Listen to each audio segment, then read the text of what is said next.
Hello everyone, welcome to another video wherein we are going to talk about storytelling techniques. Yes, today we are going to discuss about 5 powerful storytelling techniques. How to tell a powerful story. 5 techniques how to tell a powerful story. So let's get started. And number 1 is start with the end. Okay, when the end goal is in your mind. Okay, when the actually start with the end and then go to the beginning. The end goal of the story should be the sole purpose, and the whole focus of the story should be the end goal of the story, right? So have you heard about the Cinderella stories and any bedtime stories like Snow White and the Seven Dwarfs? So as the story begins, once upon a time, blah blah blah. So you generate that curiosity is generated in your mind, right? To Snow White, what happens to Cinderella? What is her story, right? So the end goal should be the main focus of your story. For example, if I am sharing about my journey as a public speaking coach, like how I became a public speaking coach, right? So that would be my punchline. Now when I write punchline, it is the attraction, it is the curiosity for the audience, right? Now the whole story or the whole speech, the whole story which I give, right from the first sentence to the last sentence, whatever I speak, it revolves around how I became a public speaking coach, right? It revolves around my difficulties, my challenges, my small successes, my mentors from which from whom I learned, and the people around me who helped me. It can be my personal connection, my daughters, my husband, and my digital marketer, my team, right? So all these small things gets included in this punchline only, right? So this punchline should be the main focus of the story. So start with the end and then go to the beginning. This is tip number 1. Technique number 2 is promise the audience. Yes, give the audience that trust, give the audience that opportunity that you are definitely going to get something out of it.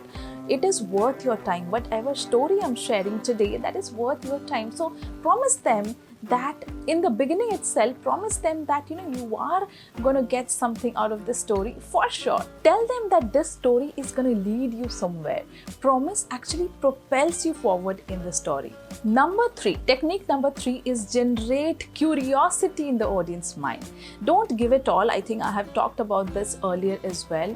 Now don't give everything in the plate to the audience. Let them also figure out few things. Instead of giving them 2 + 2 is equal to 4, give them 2 + 2 is equal to question mark. Let them figure out the question mark. What is 2 + 2, right? So let them generate that curiosity. As I told that, the good public speakers or the excellent public speakers, they know how to organize the absence of information. What to speak and what not to speak, right? That absence of information is something which generates curiosity and pulls your audience.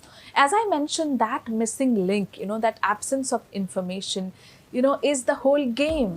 Why the audience is listening to you is because of that absence of information. Because at the beginning only, if you tell them everything, if you tell the solution, they will not listen to you till the end, right? So as a brilliant public speaker, prepare really well that how you are going to generate a curiosity by not saying, till the end, which is very important. To give some examples, now if you might have seen that Bahubali movie, why Katappa killed Bahubali was the punchline which was trending so well in the market. I mean, look at the curiosity that particular line has generated. It has pulled the people, it has pulled the fans into the movie hall. Why Katappa killed Bahubali? Why Katappa killed Bahubali is something everybody wanted to know. That's the reason they watched the whole movie. Like, they paid for the movie, and they generated, the filmmakers, they generated crores of revenue. Look at this powerful punchline. Why Katappa killed Bahubali, right? The whole movie is around this particular punchline, right? Because of the missing information. Nobody knows why Katappa killed Bahubali. After seeing the movie, after watching the movie, you will be able to know it, right? So another example can be if you talk about Finding Nemo. Now the question is, are these people going to find Nemo, a small fish in the whole vast ocean? Right, so that's the question mark, right? So the Finding Nemo, that the whole story revolves around, are they going to find Nemo in the vast ocean? Technique number 4 is make it personal. Yes, make the story personal. I mean, not your personal story, but share something, whatever you know from your own life, because that is real, and that is pull the audience in, pull the attention of the audience towards you. Share the values and learnings whichever you have learned in your life, right? Recently I was listening to a motivational speech by Muniba Mazari. So Muniba is a Pakistani activist. She is a singer and a model. She's not lost both her legs, but both the legs are not working, right? And I was pretty much inspired, and I was so much emotionally drawn towards her story. Okay, and she shares how it was difficult for her to accept the fact that her legs are not working for the rest of her life.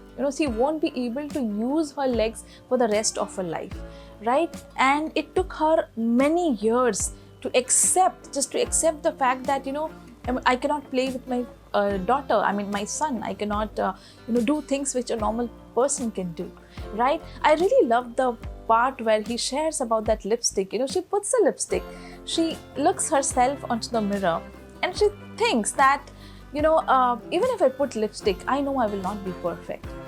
Then what she does, she wipes off the lipstick.